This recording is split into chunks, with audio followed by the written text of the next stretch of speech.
தளபதி விஜய் பத்தின ஒரு முக்கியமான தகவலை ஜனநாயகன் பட நடிகை மமிதா பைஜு சொல்லியிருக்காங்க. அவங்க என்ன சொல்லி, நான் ஷூட்டிங் கடைசி நாள்ல விஜய் சாரிடம் இதுதான் உங்களுக்கு கடைசி திரைப்படமா அப்படிதான் எல்லாரும் சொல்லி கொண்டிருக்காங்கன்னு கேட்டேன். அதுக்கு அவரோ தெரியவில்லை, தேர்தல் முடிவுகளை பொறுத்து தான் அது தெரியும்னு சொன்னார்.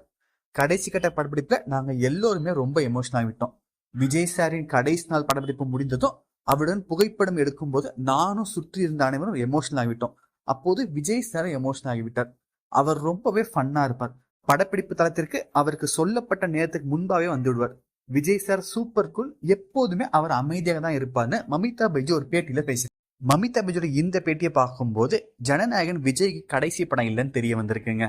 ஒருவேளை தேர்தல் முடிவு எப்படி இருந்தா கூட விஜய் சார் கண்டிப்பா வருஷத்துக்கு ஒரு படம் இல்ல 2 வருஷத்துக்கு ஒரு படம் நடிப்பார்னு ஒரு சிலர் சொல்றாங்க. ஏற்கனவே லியோ 2, ஏன் கில்லி 2வே எடுங்கன்னு சொல்லிட்டு அவரு சிலர் கோரிக்கையும் வச்சிருக்காங்க. ஏன் இப்ப சமீபத்தில் நடந்து முடிந்த கல்வி விருது விழால கூட விஜய் சார்கிட்ட ஒரு மாணவி சொல்லியிருப்பாங்க, 2 வருஷத்துக்கு ஒரு அடைச்ச ஒரு படம் நடிங்கன்னு. அவரும் கண்டிப்பா பார்க்கலாம் அந்த மாதிரி தான் சொல்லியிருப்பாரு. சோ மமிதாவோட இந்த தகவல் இப்ப விஜய் ரசிகர்களை குஷியாக்கி இருக்கு.